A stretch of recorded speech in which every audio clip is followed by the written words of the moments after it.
Welcome to our class. Good morning to all. Today we are going to see about Unit 2, Conceptual Framework of Accounting. Conceptual Framework of Accounting.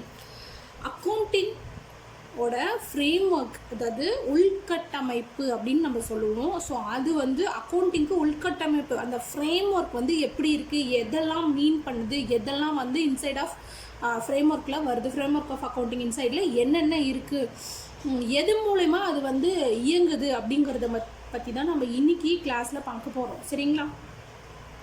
So இந்த framework of அக்கௌண்டிங்கில் என்னென்ன concept இருக்குது, என்ன நிறைய concept இருக்குது. இந்த கான்செப்டில் வர்றது எல்லாமே நம்ம ப்ராப்ளமேட்டிக்காக நம்ம பார்க்க போகிறோம். ஓகேங்களா? ஸோ அதில் ஃபர்ஸ்ட் ஒன் வந்து புக் கீப்பிங் அப்படின்னு நம்ம சொல்லுவோம். ஃபர்ஸ்ட் ஒன் வந்து book keeping. So what you mean by book keeping? Bookkeeping is the process of recording financial transaction in the book of accounts. What ma? Bookkeeping is the process of recording financial transactions in the book of accounts. அது வந்து book keeping அப்படிங்கிறது தான் அக்கௌண்டிங்கோட main concept of ஃப்ரேம்ஒர்க்னு சொல்லுவோம். So book keeping அப்படின்னு என்னென்னு சொன்னால் it's one of the recording. இந்த ரெக்கார்டிங், அதாவது இந்த புக் கீப்பிங் அப்படிங்கிறது ரெக்கார்ட் பண்ணுறது, அதாவது பதிவு பண்ணுறது. என்ன பதிவு பண்ணுவோம் அப்படின்னா டிரான்சாக்ஷன், என்ன மாதிரியான டிரான்சாக்ஷன் பதிவு பண்ணுவோம், என்ன மாதிரியான டிரான்சாக்ஷன் வந்து ரெக்கார்ட் பண்ணுவோம் அப்படிங்கிறத நம்ம எல்லா டிரான்சாக்ஷனையும் ரெக்கார்ட் பண்ணுறத என்னென்னு சொல்லுவோம்னா that is called book keeping. ஓகேங்களா? It is one of the it is primary stage. It is primary stage. Bookkeeping is the primary stage, beginning stage, initial stage அப்படின்னு நம்ம சொல்லுவோம் இல்லைங்களா? என்ட்ரன்ஸ் ஸ்டேஜ், இந்த மாதிரி நம்ம நிறைய வேர்ட்ஸில் சொல்லலாம். புக் கீப்பிங் அப்படிங்கிறது ஒரு டிரான்சாக்ஷன் ஆஃப் ரெக்கார்டிங், டிரான்சாக்ஷனை பதிய வைக்கக்கூடிய ஒரு பதிவை தான் நம்ம புக் கீப்பிங் அப்படி சொல்லுவோம். இது வந்து ஒரு பிரைமரி ஸ்டேஜ், முதல் நிலையில் இருக்கக்கூடிய ஒரு கீப்பிங், புக் கீப்பிங் அப்படின்னு சொல்லுவோம். ஓகேங்களா? It includes recording the transaction, classifying the same under proper heads. So அதெல்லாம் தேவையில்ல. bookkeeping is the recording of transaction and its bookkeeping is primary stage.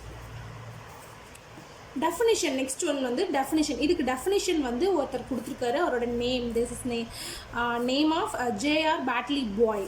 இதுக்கு definition பார்த்தீங்க அப்படின்னா J.R. Batley Boy.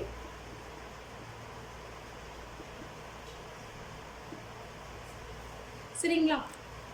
இவர் என்ன சொல்லியிருக்காரு அப்படின்னா, book keeping is an art of recording business dealing in a set of books. Bookkeeping is an art of recording business dealing in a set of books. ஓகேங்களா? இது வந்து ஒரு ஆர்ட், அதோட set of book அப்படின்னு சொல்லியிருக்காங்க. ரெக்கார்டிங்கோட art and the dealing எதை deal பண்ணுதுன்னா set of book வந்து டீல் பண்ணுது அப்படின்னு சொல்லியிருக்காங்க. சரிங்களா?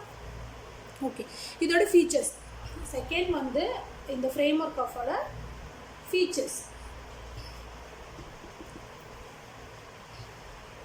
ஃபீச்சர்ஸில் என்னென்ன இருக்குன்னு பார்க்கலாம். It is the process of recording transaction. Already book கீப்பிங்கில் பார்த்து ஃபர்ஸ்ட் பாயிண்ட் இதில் இருக்குது. It is the process of recording transaction in the book of accounts. Second point monetary transaction only are record. இதுலேருந்து இந்த கேஷ் டிரான்சாக்ஷன் இது மட்டும்தான் monetary transaction நம்ம சொல்லுவோம். மானிட்டரி அப்படிங்கிறது ஒரு கேஷ் டிரான்சாக்ஷனை பற்றின டீட்டெயில்ஸ், ரெக்கார்ட்ஸு. ஸோ அதை பற்றி தான் நம்ம இதில் நிறைய பார்க்க போகிறோம் அப்படின்னு சொல்லியிருக்காங்க. Next one, book keeping is the primary stage in the accounting process. Already I told that primary stage, it is the initial stage. Last one features வந்து bookkeeping includes journalizing and ledger.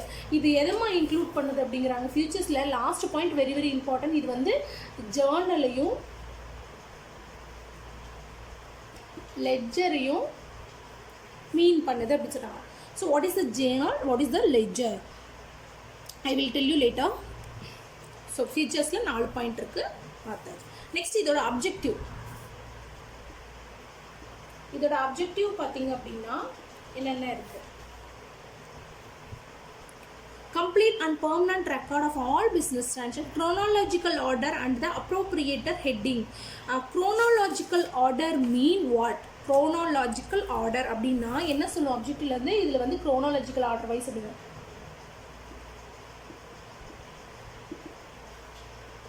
chronological orderனா இது வந்து ஒரு day by day ஆக்டிவிட்டீஸில் regular procedure என்னவோ அதை வந்து நம்ம ரெக்கார்ட், அந்த டிரான்சாக்ஷனை ரெக்கார்ட் பண்ணுவோம். So that is called as chronological order. May, June, July, August and then January, February, March, April, May, இந்த மாதிரி ஆர்டர் வைஸாக பண்ணுறது. ஸோ இதுக்கு நமக்கு எந்த இயரை மெயின்டைன் பண்ணுவோம் அப்படின்னா, ஓப்பனிங் வந்து எப்போவுமே accounting financial year, already I told, financial இயரை நம்ம என்னென்னு சொல்லணும்னா 1/4 sum of year, closing 31st 3 sum of year, I mean next year. இங்கே 18 இருந்தால் இங்கே 19 வரும். ஓகேங்களா? ஸோ இதுதான் ஃபினான்ஷியல் இயர் சொல்லுவோம். சப்போஸ் 1/4 கொடுக்கல 1/1 அப்படின்னு மீன் பண்ணியிருந்தாங்க அப்படின்னா 1/1 க்ளோசிங் வந்து 31st 12. ஸோ இது எல்லாருக்குமே தெரிஞ்சிருக்கணும். ஓகேங்களா? ஸ்லீப்பிங் டைம்லாம் எழுப்பி கேட்டாலும் நீங்கள் வந்து இதை சொல்லணும். ஃபினான்ஷியல் இயர் அப்படின்னா 1/4 31st 3 க்ளோசிங். அதே 1/1 ஓப்பனிங் அப்படின்னா 31st 12 எண்ட் அப்படி சொல்லுவோம். ஓகேங்களா? ஸோ இதோட அப்ஜெக்டிவ் பார்த்தீங்கன்னா க்ரோனாலஜிக்கல் ஆர்டர் வைஸ் பேஸ் பண்ணி கொடுத்துருக்காங்க. Next profit or loss business during specific period. Profit and loss இது அடிச்சிருவோம். நெக்ஸ்ட்டு க்ரோனாலஜிக்கல் ஆர்டருக்கு அப்புறம் என்னன்னு சொன்னால் profit and loss. Profit or loss அதை மீன் பண்ணுறதுக்கு, அதை கண்டுபிடிக்க, ஃபைன் பண்ணுறதுக்கு we have to study objective, we have to study book keeping. ஓகேங்களா? Next one ascertain financial position. இந்த புக் கீப்பிங்கை வச்சு தான் ஃபினான்ஷியல் பொசிஷன் என்ன பொசிஷனில் இருக்குதுன்னு we have to find. Next இது எதுக்காக எல்லாம் ஃபைன் பண்ணுறோம் இந்த ப்ராஃபிட் ஆர் லாஸ் அப்படின்னா ஒன்லி டேக்ஸ் அண்ட் லைபிலிட்டிஸ், அந்த to find out tax and liability. Tax வந்து எவ்வளோ பே பண்ணணும். இப்போ டேக்ஸ் பே பண்ணுறது ஒவ்வொருத்தரோட ரெஸ்பான்சிபிலிட்டி. ஓகேங்களா? So you are all responsibility for pay particular tax eligible. உங்கள் பேரண்ட்டாக இருக்கலாம், உங்கள் அண்ணா, சிஸ்டர்ஸ், பிரதர்ஸ் ஒரு நல்ல பொசிஷனில் இருக்கும்போது உங்களுக்கு இவ்வளோ சம் ஆஃப் மணி வந்து மந்த்லி இன்கம் இருந்தது, வருஷத்துக்கு இவ்வளோ ஏர்ன் பண்ணுறாங்க அப்படின்னா டேக்ஸ் வந்து பே பண்ண சொல்லுவாங்க. ஸோ அதுக்கு eligible for book keeping. So அது இருந்தால் தான் புக் கீப்பிங் வைஸாக chronological order wise journal ledger profit and loss, லாஸ்ட்டாக ஃபினான்ஷியல் பொசிஷன். லாஸ்ட்டாக என்ன பண்ணுவோம்? Financial position.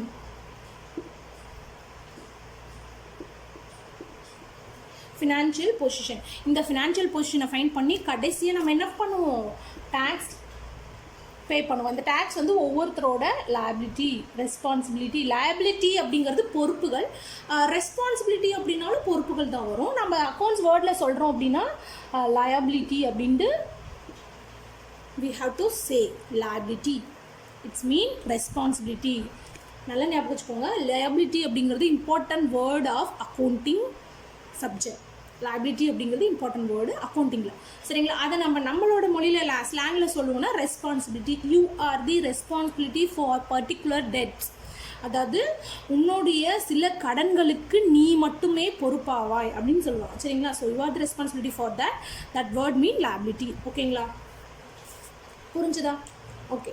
So next one, last one, legal ரெக்குயர்மெண்ட்ஸ்க்கு இந்த ப்ரொசீஜர்லாம் நமக்கு தேவை. அப்ஜெக்டிவ் முடிஞ்சிடும். Legal requirements.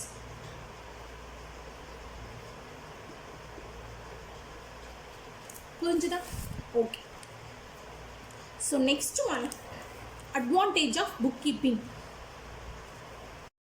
So some of advantages here.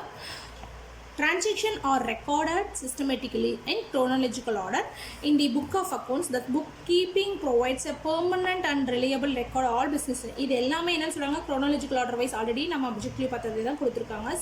சில பாயிண்ட்ஸ் புக் கீப்பிங் வந்து ப்ரொவைட் பண்ணுவாங்க. எதுக்காக அப்படின்னா some record all business transaction வந்து கரெக்டாக மெயின்டைன் பண்ணால் தான், ப்ராப்பர் மெயின்டைன் இருந்தால் தான் கரெக்டாக அவங்க ஃபுல்ஃபில் பண்ண முடியும். அதுக்காக நெக்ஸ்ட் ஒன் பார்த்திங்கன்னா புக் கீப்பிங் வந்து இதில் அட்வான்டேஜ், அந்த புக் கீப்பிங்கோட அட்வான்டேஜ் என்னன்னு நம்ம பார்த்துட்ருக்கோம் இல்லையா? இதில் செகண்டாக என்ன சொல்லியிருக்காங்கன்னா book keeping is useful to get a financial information. என்ன பண்ணுது? புக் கீப்பிங் வந்து யூஸ்ஃபுல்லாக இருக்குது, ஃபினான்ஷியல் இன்ஃபர்மேஷனை கொடுக்கறதுக்கு யூஸ்ஃபுல்லாக இந்த புக் கீப்பிங் யூஸ்ஃபுல்லாக இருக்குன்னு சொல்கிறாங்க. It helps to have control over various business. இது வந்து சில பிஸ்னஸ் ஆக்டிவிட்டீஸ், வேரியஸ் பிஸ்னஸ் ஆக்டிவிட்டீஸை கண்ட்ரோல் பண்ணிட்டு ஹெல்ப் பண்ணுது அப்படின்னு சொல்லி நிறைய கொடுத்துருக்காங்க. ஓகேங்களா? Book keeping is useful to find the tax liability. Already சொன்னதே தான் சொல்லியிருக்காங்க. ஓகேங்களா? புரிஞ்சுதா? So next one, it's very important. Book keeping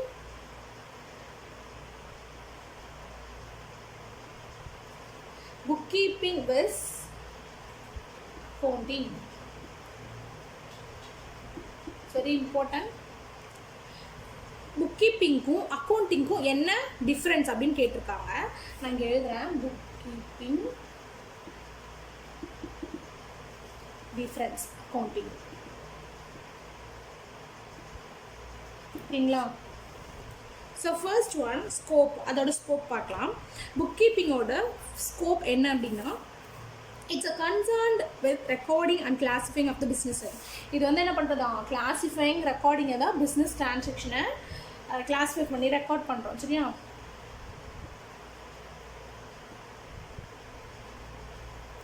இதுவே அக்கௌண்டிங்கில் it's a concerned with recording, classify, summarising, analysing, interpreting இந்த ஃபினான்ஷியல் டேட்டா. இது வந்து ஃபினான்ஷியல் டேட்டா முழுவதையும் இது வந்து part of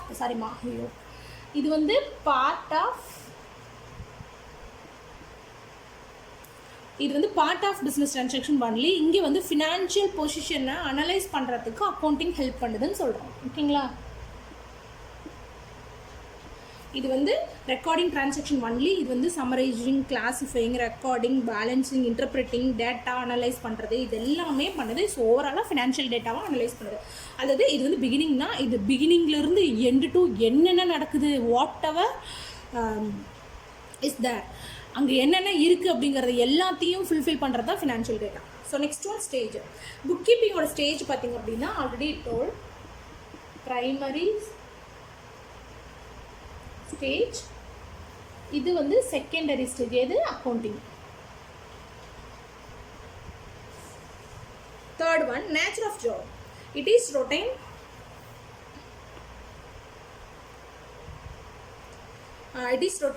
and clerical in nature. இது வந்து நேச்சர் சொல்கிறோம். இது வந்து அனலிட்டிக்கல் நேச்சர். இது கிளரிக்கல் நேச்சர். இதோட நேச்சர் பார்த்திங்க அப்படின்னா கிளரிக்கல் நேச்சர். இது வந்து அனலைட். இது வந்து நார்மலாக எழுதக்கூடியது. இது வந்து அனலைஸ் பண்ணி we have to write. Next one knowledge required. இதோட நாலேஜ், புக் கீப்பிங்கோட நாலேஜ் பார்த்திங்கன்னா basic knowledge of the principle of journaling and posting.